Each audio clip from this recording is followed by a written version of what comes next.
Over 1/3 of the adults in the US and Canada are on some type of diet, and another third are at least trying to maintain their weight. We are spending over $30 billion each and every year in the US alone on diets and weight loss programs.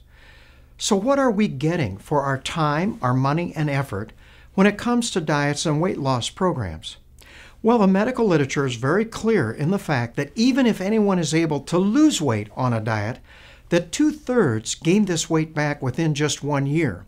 And if you go out 2 years, 98% of these individuals gain their weight back and more. In other words, diets fail 98% of the time, or looking at it from the positive side, diets are only successful 2% of the time. I would not say that we are getting much for our effort when it comes to diets. However, people are out there looking for the next fad diet that is coming down the pike and will jump on the bandwagon without any thought of the fact that diets just don't work. Let's look at it another way. If diets did work, you would think that the obesity rate in the US, Canada, and around the world would be dropping dramatically. However, just the opposite is happening. Over 2/3 of the adults and over 1/3 of our children in the US and Canada are now considered to be either overweight or obese. This has doubled and tripled over the past 2 decades in spite of Weight Watchers, the Atkins diet, Jenny Craig diet centers, and the list goes on and on. So you should be asking yourself, why don't diets work? The main reason diets don't work is the fact that they are a short-term solution for a long-term problem.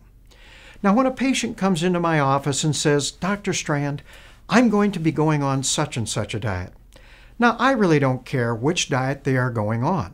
The connotation is the fact that if they're going to be going on a diet, somewhere in the future they are going to be coming off that diet and usually returning to those poor lifestyles that got them into trouble in the first place.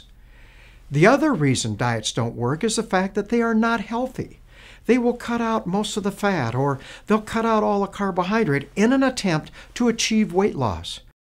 However, the body needs good fat and good carbohydrates to function properly. You just can't stay on these unhealthy diets for any period of time. But the main reason diets fail is because they do not address the underlying or root cause of the overwhelming majority of cases of obesity, which is insulin resistance. Once you become less sensitive to your own insulin because of poor lifestyles and inactivity, you begin to gain an unusual amount of weight around your middle, and you develop a resistance to weight loss. In other words, you begin holding on to fat like a sponge holds on to water. Now, the only way you can begin to lose this weight effectively is to firmly establish healthy lifestyles that actually improve insulin resistance. This allows you to reverse this underlying insulin resistance and actually begin releasing fat. I have learned that it takes a triad of healthy lifestyles that have been shown in our medical literature to improve insulin sensitivity. This is a healthy diet that combines those good, healthy, low glycemic carbohydrates, those good fats and good proteins, along with a modest, consistent aerobic exercise program and nutritional supplementation.